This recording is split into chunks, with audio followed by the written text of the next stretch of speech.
Good evening, everyone. I am excited for this roundtable. I think this might just be the most special one. We are so grateful for you showing up at theaters all around the country. Because of your incredible support, we are now the number one faith documentary of all time. We are the highest grossing documentary since 2019, and we're a top 35 grossing documentary of all time. And that is all due to you bringing your friends and family to the theaters. The support you've shown us online has been overwhelming, and we're so grateful for it. If you have not seen the film yet and you're tuning in for the first time, my name is Jason Paymer. I'm producer on the film After Death. It's a film exploring life's most enigmatic question: where do we go when we die? Is there life after? And we do that by exploring through the eyes of five New York Times bestsellers and people that have died from all around the world and experience the afterlife and the liminal space in between. And so if you have not seen the film, please go to angel.com/life after and get your tickets today. We're still in over 1,700 screens over the next week and hopefully beyond that. So please go to angel.com/life after to get your tickets today. Type in your zip code and find the theater near you. We also have some cool stuff to show you for the first time, I think. After Death merch. Go to shop.angel.com, and at the top of the page, select After Death under Shop by Show. We have a number of cool things there, hoodies, t-shirts. We actually have a very special devotional called Discovering Heaven as well.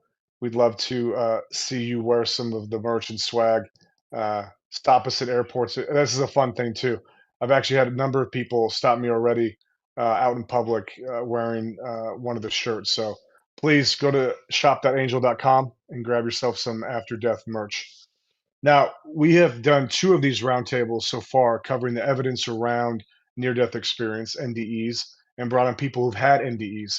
But this one's going to be a little bit different. We've been receiving a tremendous outpouring of support and love. People who have told us they've seen the movie three times in 1 week. People who told us they could not make it to their car. They were weeping so hard as this film met them in their grief and loss right after losing a child or a loved one. And so we're so thankful for that. Amidst those comments have been a number of comments pushing back on some of the spiritual aspects of our film as well as some of the scientific aspects of our film. So we thought, why not address all of these, many of these, head on tonight? So the Angel social team has scoured the 10,000 plus comments and chosen some goodies that we'll get to tonight. But also for those of you watching, we'd love to hear from you. So please, in the comments, start putting your questions, your thoughts on the film, and we'll use those throughout the show as well. I'd like to introduce our esteemed guests and now dear friends of mine.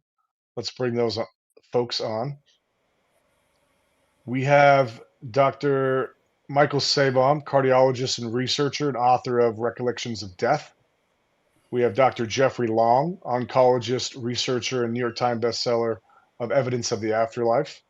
Dr. Mary Neal is with us again, orthopedic spine surgeon and New York Times bestseller of To Heaven and Back.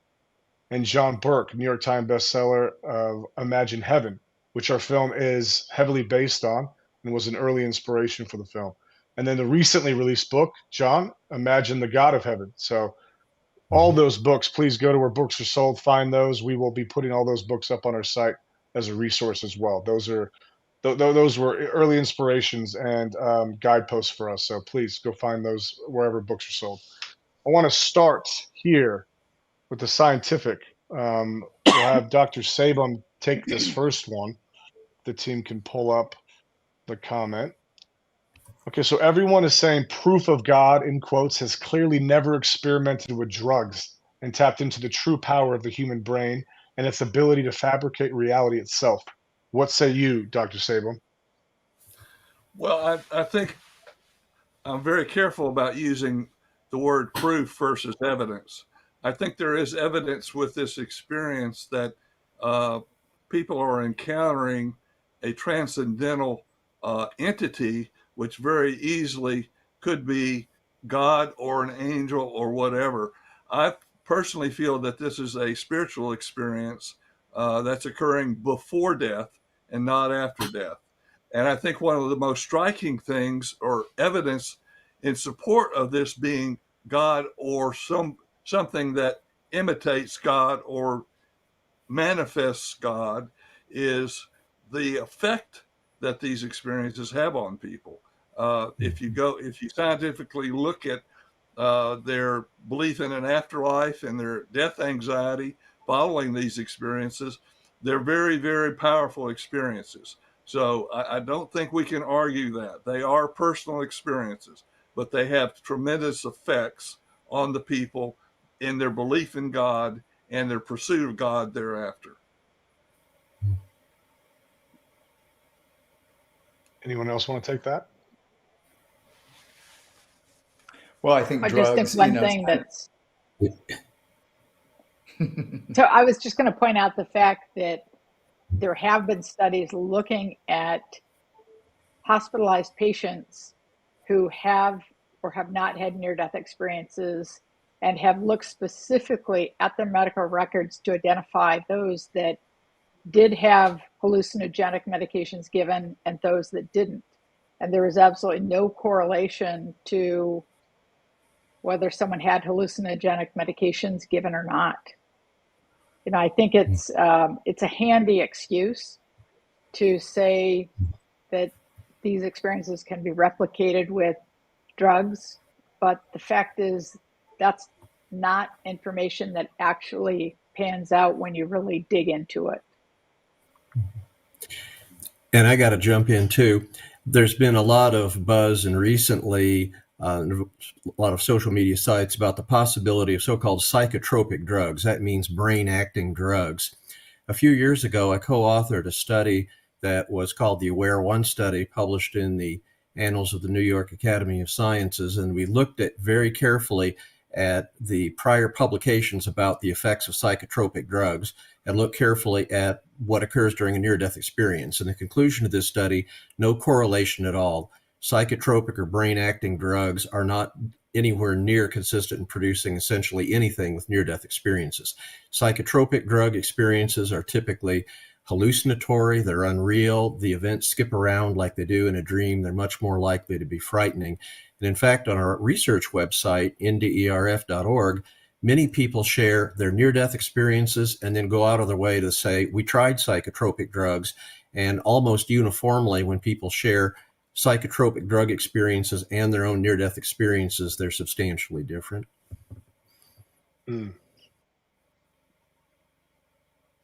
John, did you want to address that before we move on to the next question? That's enough. Okay, let's bring the next scientific. You know us, Jason. We can talk forever about this stuff, so I won't. But you know what? People want to listen forever too. You're so captivating. Let's move on to the next scientific question.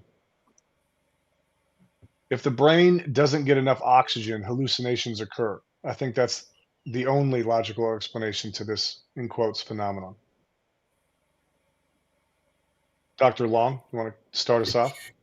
Yeah, absolutely. That's not true. Hypoxia, I think we've all experienced that at some point in our life. If you're severely short of breath, you're hypoxic. Hypoxic means low blood oxygen, and that means you're not getting enough oxygen to your brain. So as most of you have experienced, I'm sure, when you're hypoxic, when you're not getting enough blood with oxygen flowing to your brain, you don't have hallucinatory experiences. You don't have vivid experiences like near-death experiences. You have what we've observed medically, and that is as you get more and more hypoxic, you're less and less conscious. And as you get extremely hypoxic, you ultimately enter unconsciousness or even coma. Hypoxia under no circumstances can possibly explain near-death experiences. And in fact, the largest prospective study of near-death experiences, published by Dr. von Lommel, found no correlation at all with the degree of hypoxia and whether a near-death experience would occur or what the content would be. So hypoxia can't explain anything that we observe in near-death experiences. Dr. Sabin, add anything to that? Not really. I do know that in the Pam Reynolds case, she had her blood drained out of her head for several minutes, and obviously her brain was hypoxic at the time because there was no blood to carry the oxygen to the brain. And during this time, she did have a near-death experience, but she had an EEG also at that time, and there was no seizure activity. So the hypoxia itself did not, in my mind, cause her experience. It was an experience that happened under extremely hypothermic conditions, which allowed her brain to be able to tolerate a very low oxygen level. On that point, Dr. Neal, I'm sure you've gotten this over the years, but what do you say to people that were like, "Well, she was in cold water, and you Well, know that I say allowed." two things. First of all, the water wasn't cold. Second of all, that assumption that cold water makes a difference, and I'm not talking about a situation like Pam Reynolds, but when people talk about cold water being neuroprotective, they don't realize they're doing it, but they're referring back to a very old study looking at young children under the age of 2 who were submerged in sub-freezing water. And the idea at the time was that it offered neuroprotection to these young children. But what that meant is it meant that a third of them actually survived instead of none. And it meant that none of them were quite as severely brain damaged as they would have been expected to be. There have been many, many studies done since then looking at drowning deaths and looking at every factor having to do with drowning. And the only factor that is significant in either survival or brain damage is submersion time. So temperature of the water is irrelevant, and that's been shown to be true again and again and again. Got it. Great. Okay, let's take the next question.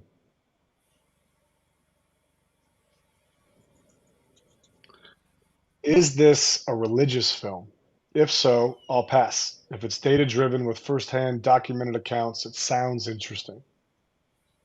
Dr. Sabin, you have a line at the end of the film, be skeptical, ask questions. That is the essence of tonight's live stream, and it's actually one of my favorite But you, parts of the film. It's the way yeah, go ahead. but you got to Go ahead, see John. the film first.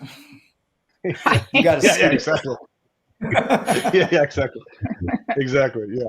Dr. Sabin, what would you say to that in terms of, is it religious or is it data-driven, or is it neither? Well, I think it's Or is it both? It's both. Yes. I think there's obviously a religious component to the near-death experience, and it's gone through several iterations of what it really means, depending upon the religious beliefs you have at the time you have it and your interpretation of it. But the data-driven part is really what drug me into it 50 years ago. The data-driven part being documenting the accuracy of the out-of-body experience to what actually then occurred during the cardiac arrest, and going back and then seeing if there was some other way the person could have known about that information other than being out of their body and seeing it. Now that's what got me hooked, and that's continues to be the main thing that I'm interested in with the near-death experience. That's not to downplay the transcendental part, where they go down the tunnel and the light and see religious figures, whatever. That has a powerful effect on the people that are having those, and they also are prone to some pretty bizarre interpretations based upon what they expect to see. John, before you answer, in one of the merch ideas, we had your phrase, Dr. Sabin, hogwash is going to go on the front of a shirt. That was it may still go. It may still go out there. I'd buy you'd sell one item of that hogwash, and I'd buy it. John, what would you say about that? Religious or data driven? How would you answer that? Well, I would say be more open-minded. That sounds like a pretty closed-minded way to look at things. Because that's just presupposing that if, and however you define religious, that there's nothing to learn, or you know it all, or, but I do think it's both. I think it's important to realize, in what we've been talking about, there are good evidential reasons to believe that this is actually something to pay attention to. It's real. Dr. Sabin just talked about the verifiable observations. There have been many studies done like that. Dr. Janice Holden did a study of, I believe it was 93 patients who made observations while out of their bodies of their resuscitation or what was going on around them. Observations that could be checked out. Each one may have made multiple observations. And what she found is that 92% of their observations were completely accurate. Another 6% were mostly accurate. Only 2%, which turned out to be one person, was inaccurate. And that compared to when you just ask cardiac arrest patients, which others have done control groups with that, what do you think happened during your resuscitation? It's not even close to that accurate. So, and that's just one. I actually, in Imagine the God of Heaven, in chapter 2, go through 10 points of evidence that any alternative theory, I believe, really needs to be able to explain. A lot of that's based on things that Dr. Long has published as well in medical journals, like common overlapping elements. How do you explain that not every near-death experience is the same, and yet all across the globe they have common overlapping elements? And why, for instance, would 57% of people see their deceased relatives? Why wouldn't it be 100% if it's just a brain, firing in death like it always does for humans? Why would 32% have a life review? Why not 0 or 100%? Why would about 48% all across the globe experience who they know to be God, and the God is the same? This is a God of light who is love, not an impersonal force, a personal being who knows them well, gives them this life review. Why would that be consistent when it wasn't expected? And even with agnostics or atheists, see blind people see the exact same things as sighted people, and things that they wouldn't have seen or heard about on earth. So you just start going down the list and you say, yeah, you can throw out all these, well, I think it's this, but it's just throwing spaghetti on the wall and hoping it'll stick if you're not really taking into account these points of evidence. That, I think, is what convinced a lot of us. Yeah, great answer. Okay, let's tackle the next question. Near, in quotes, death isn't actual death. My Bible says the dead sleep until the resurrection on the last day. Keep your Hollywood movie. I'll stick with his holy word. Ooh, I like that. That's a shirt. John, I feel like come back to you on this. Would love to hear your thoughts.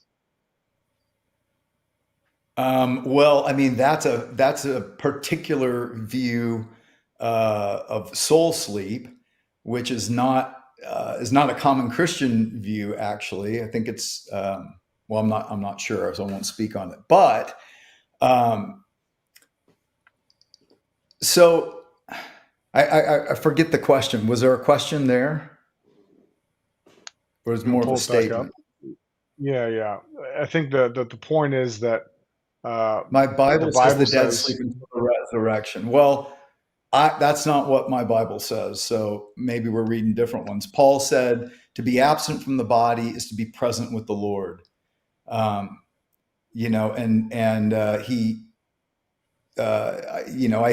think that's a particular view of what happens. But I would say, you got to look at the data and the evidence. I like what Dr. Long says. Primary scientific principle is what is consistently observed is real, right? So here we have millions of people, thousands who have been studied, and they are consistently observing something.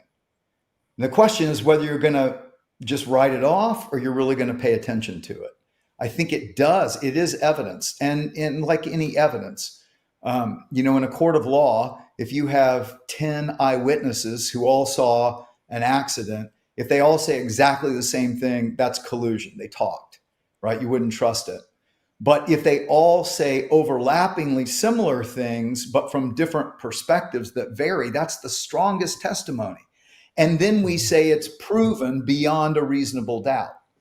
That's historical evidential proof. That's what we're looking at, I think, with near-death experience evidence.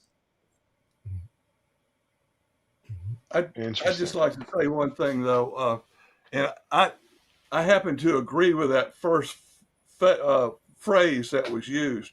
I think it's near death is not actual death, and I think that's near death isn't actual death, and I think that's a very important point to make, especially if you're considering what they're seeing during these near death experiences, which are not actual death, but they claim to be going to heaven and then giving a detailed description of what there is in heaven. To me, that's an after-death experience when you go to heaven. And then, as it says in Hebrews 9:27, man is appointed to die once and then to judgment. So I think that's very important to emphasize here, that heaven trips to heaven happen once you die and not near death. I would just add, though, that one of the problems is semantics. Death can mean very different things. You can have a physiological death, you can have a spiritual death, you can have an emotional death. Everyone has their own definition of what death means. And no one is claiming to have gone beyond that final threshold. Because if I or anyone who has faced that threshold has gone beyond it, then we wouldn't have returned. We wouldn't be sharing our experiences. But you have to identify what type of death you're questioning if you want to start talking about death. I mean, there is physiological death. Now, is that death? Well, it's one kind of death. But there are probably 5 or 6 reasonable definitions of death. And I think before anyone starts to question these experiences or even question the evidence, I think you have to talk about which definition you're focusing on. Just go ahead, Jeff. Yeah. In our survey of thousands of near-death experiencers, we asked specifically about their religious background. Their great majority are of a Christian background, but the people that have near-death experiences span the entire spectrum of religious beliefs. We asked them about their religious background: liberal, moderate, conservative, fundamentalist. It's about a split, 25, 50, 25%, about what you'd expect. In our more recent version of the survey, we asked specifically about their religious denomination. Near-death experiencers cover every conceivable religious background and just about every conceivable religious belief system. So the bottom line is people that have near-death experiences overwhelmingly find that the experience they had, the near-death experience, is compatible with their religious beliefs, predominantly Christian. Okay, well, I'm just referring to a recent book written by a very high-profile Christian pastor who said, I did not have a near-death experience. I died literally, in italics. He makes it very clear he was dead, graveyard dead. That's what I'm talking about. I don't think those kind of people come back and tell us what's going on. So here's I think studying these is actually teaching us something about death that we are evolving our understanding. So one of the things that is common is that I think it's like 30% or something like that say they came to a border or a boundary in this experience that they knew they couldn't cross. Mary called it a threshold. They knew they couldn't cross and still come back. And I've talked to others who had Jesus tell them, you haven't died yet. You have to go back, multiple times. And yet they had clinically died. You know, they didn't have a heartbeat or brain waves. So they had clinically died. But I think, just like Dr. Sabum said, they haven't crossed that Hebrews 9:27. It's appointed for mankind to die once and then the judgment. You know, I don't think they had crossed over into what I would call eternity, eternal life, or eternal death, which is the second death. And the Bible does talk about a second death, kind of like Mary was referring to. So I think this is, the way I like to say it is, I can visit Buckingham Palace and see the place, but that doesn't mean the royal family has adopted me to move in. And I think near-death experiencers, I think they are getting a very real view and vision of the life to come and the afterlife. However, I don't think that is indicative of their eternal destiny. And I think once they do cross over, then I don't think they can come back. And I think their decisions are eternalized as well. I think we have a audience. No, I like that opinion. I also like that the audience is seeing there's a little bit of a spectrum even here amongst the group and the roundtable. I think that's really healthy. Is there a question from the audience we want to bring up? There is. I see there's a number of ones. Do you think near-death experiences will become more accepted in society/science in the future? Dr. Neal, what do you think about that? Absolutely. I know that there are millions and millions of people in this country alone who have had profound spiritual experiences, but they don't talk about them because they're afraid. They're afraid that people will not believe them. They're afraid that people will think they're crazy. They're afraid of their colleagues and what they might think. They're afraid of their reputations. I, as one person, have heard thousands of profound spiritual experiences. Part of the reason I speak out is because giving voice to my own experiences allows other people to start talking about their own. And I can assure you, anyone who is watching this live stream, if you ask your family members, your friendships, circle, ask 20 people, 30 people, I can almost guarantee that you will find someone who has had a profound spiritual experience.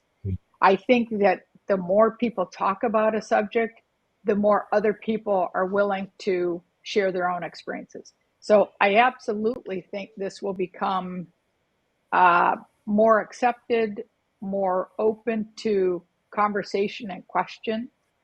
I know that it's changed even in the last 20 years. I certainly didn't tell anyone right away. I mean, I'm a surgeon, for heaven's sakes. I wasn't quite sure what anyone would think, although ultimately I didn't really care. But no, I think there's tremendous potential backlash for anyone who shares their experiences at this point in time. And I do think that's going to change for the better. Yeah, that's actually one of the things that I think I'm most encouraged about is it seems like this film is giving permission because of, your guys' bravery and courage to share and the ways in which you shared. It's an invitation for others to share. And so we actually have given people the opportunity within Angel's app to go to After Death into the community section. You can upload your own.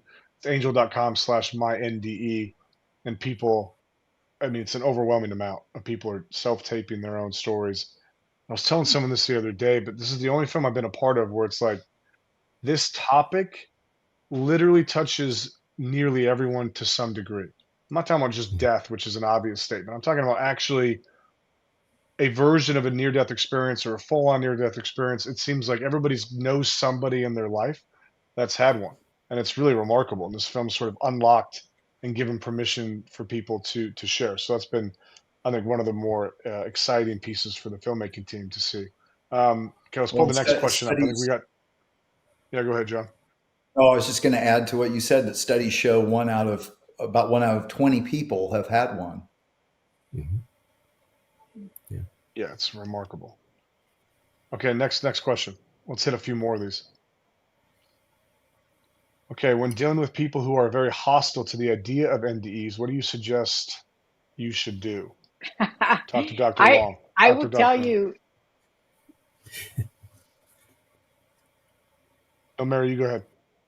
Oh no, my answer is very very clear, which is fine.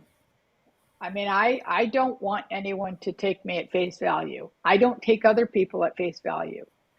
Mm-hmm. Anyone who wants to question the validity should just go do their own research. Actually dig into the studies, actually collect the data, actually do your own work.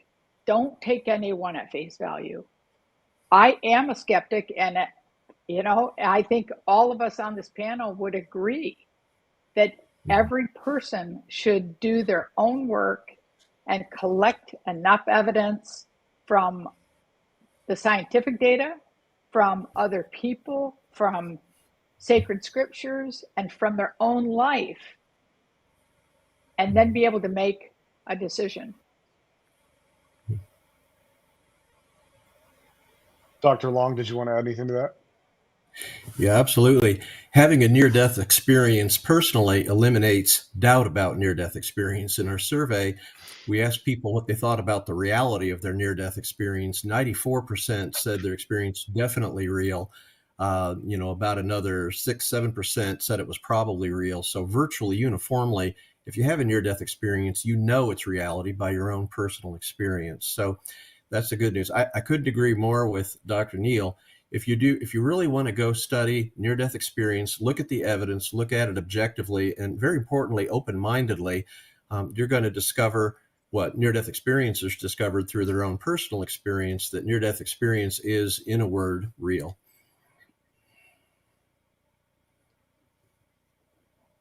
Okay, next question. They're coming. The comment section is a very lively section tonight. Okay. Is it difficult in the medical profession to discuss NDEs? Is it taboo? Dr. Sabin? Yes. No, I think, and I agree with Mary too. I think the more evidence there is that this is a real phenomenon, the fewer doctors are saying it's just hogwash. It's more the interpretation of the experience now that I think is the most important thing, or where we're at in this thing. It's not whether it occurs or not. It's the interpretation of it. And I think there's some very interesting studies being done with the subliminal mind and with things that are not traditional medical topics of research that may or may not shed some light on this. So I'm very encouraged. I know at the University of Virginia they're doing work like this, and they've come out with this trilogy of books.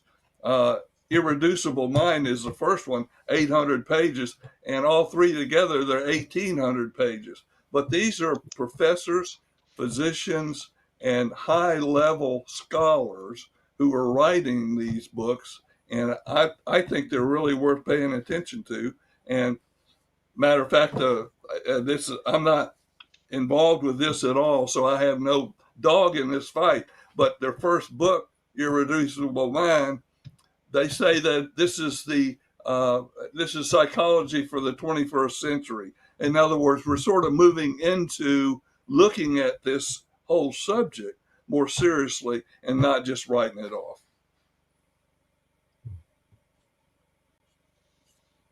Great. Okay, we got 2 or 3 more audience questions. We have many more, but we have time for 2 or 3 more. So can we bring up the next audience question? Congrats for the success. I was wondering how you addressed your experience with non-believers.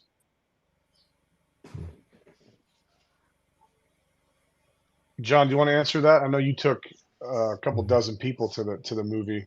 I don't know if you want to speak on that or just generally to the question. Well, I wasn't sure if you say, I have never had a near-death experience. I've just studied them. So I'm not sure if he was referring to like Mary, but Oh, ND experience. That makes sense. Got it. Okay. Sorry yeah. about that. I thought I meant with the film. Yeah, Dr. Neal, we'd love to hear from you on that. How do you relate your experience when you speak to people that don't share your faith? I put up the question again, please. Yeah. Question was, congrats for the success. I was wondering how you Oh, addressed your experiences with non-believers. Yeah. well, I talk about my own experience, and I talk about what I know and what I know to be true. I don't talk about what I don't know. All I can do is encourage people to do their own work. It's similar to what I said earlier with regard to a skeptical approach to spiritual truth. You have to go collect your own work, because I am absolutely convinced that God is real and present and working in every person's life, whether they accept that it's true, whether they want that to be true or not. And again, I don't actually personally care if anyone believes what I have to say or not. In fact, my challenge is always the same, which is, fine, prove me wrong. Go do your own work. Look back at your own life. I mean, spiritual truth is readily available if a person is willing to ask the question with an open mind and an open heart. And that's, Well I mean, said. that's my response to anyone. That's fine. Go. You have to be able to be willing to pose the question. One of the great things I think the movie After Death does is force people to ask themselves the question: do I believe that there is life after death? Do I believe that consciousness continues on? And I think asking that question is really important, because obviously we are all going to die, and how and what you think of death directly impacts how and what you think about life. And so I think the importance is to ask the question and look for the answers. You know, I think too, go off of that. If this is true, right? If all these people who are saying, I absolutely am certain you do live on afterwards, and it's a very real existence, and many of them were in the presence of a God of love who knew them intimately, even in the midst of their life review. They sensed unconditional love and forgiveness as an option from this God, even though they are very clear about their wrongs and their rights, both. If this is true, why would you not be open to it? Because it's good news, right? Like, and you need to ask yourself that: why am I so resistant? What is it that would make me resist a life to come, not just nothingness, something that actually makes sense of all that we go through, even the suffering, and then a God who loves me more than a parent ever could? Why would I just push that away rather than, like Mary said, actually seek? We could go on into eternity easily with the way that you all beautifully answer questions. And again, the comment section is full. We're not hitting even a tenth of the questions coming in. So we may, if you all oblige us one more time, do one more of these. But for now, let's end with this closing question. It is, what has the experience been like for each of you since the film came out? Yeah, great question. I'm curious too. Dr. Long, do you want to start us out? Since the film came out, we'd love to hear how it's been in your world. And I mean, you've been on a Yeah. mini press tour for us too, so we're grateful. Yeah, absolutely. After death has been an enormous impact on our family. They love it. I mean, they just want to talk and talk about it. They're just absolutely thrilled that they had a chance to see a movie.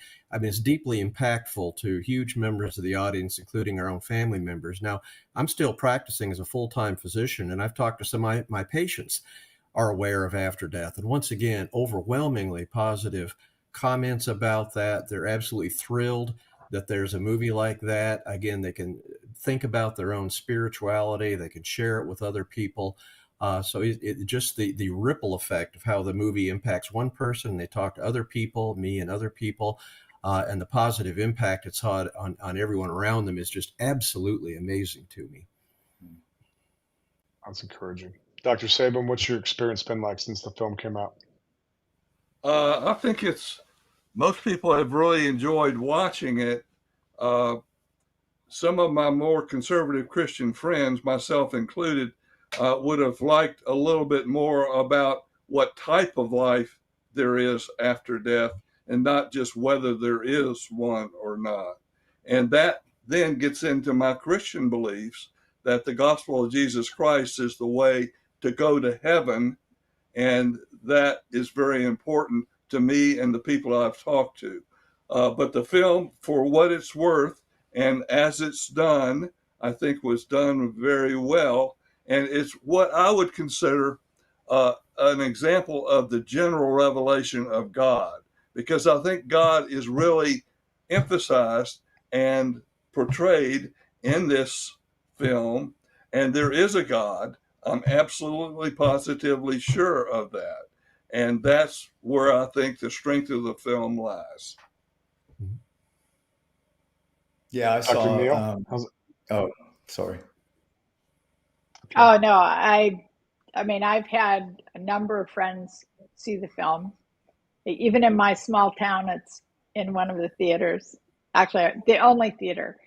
And I've had a number of friends who are sort of intellectually arrogant see the film. I mean, they're intellectuals, rationalists, materialists, however you want to describe them.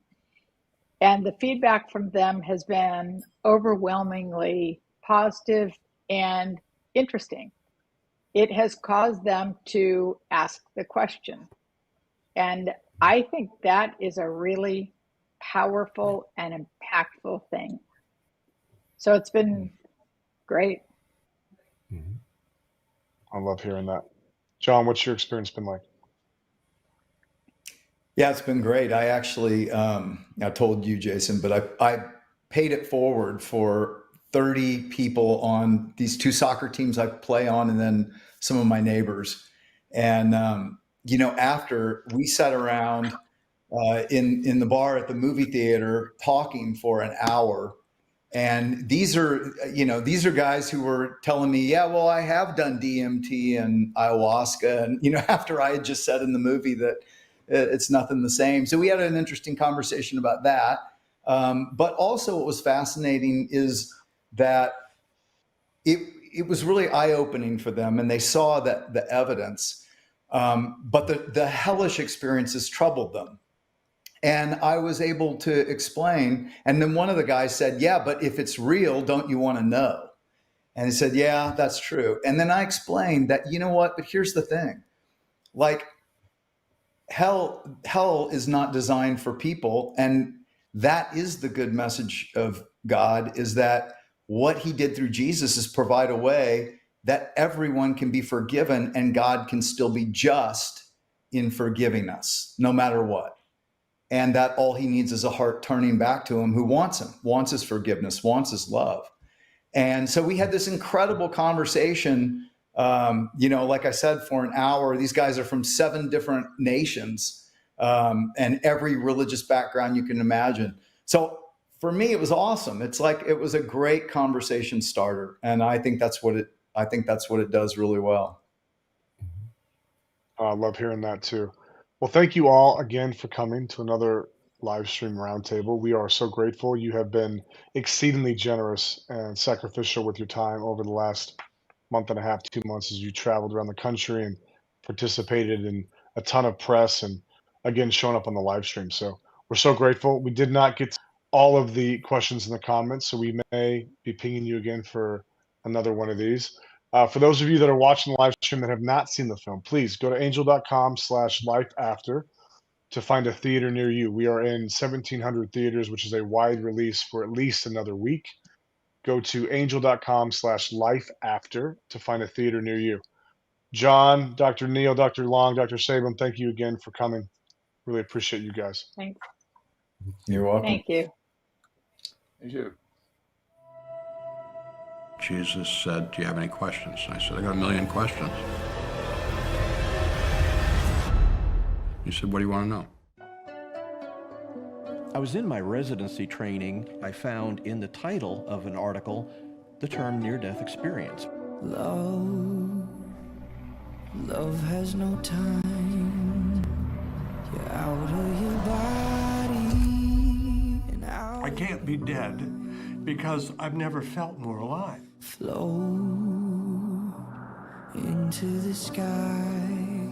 People all over the world use the word light. An unconditional love and peace and acceptance. I said, it's an ocean of love. When they would come back, they were able to give corroborative evidence. Everything I knew as a doctor said, this is medically inexplicable. Okay, go. Tell me what happened. I see it all. Realize that you are not a body. I have a soul. I am a spirit. I won't let you down. Bleed in my heart. Why are humans made? Why are we born? What is the purpose of mankind? Why am I here? What we each say and what we each do and the choices we make matter. There's more hope than ever.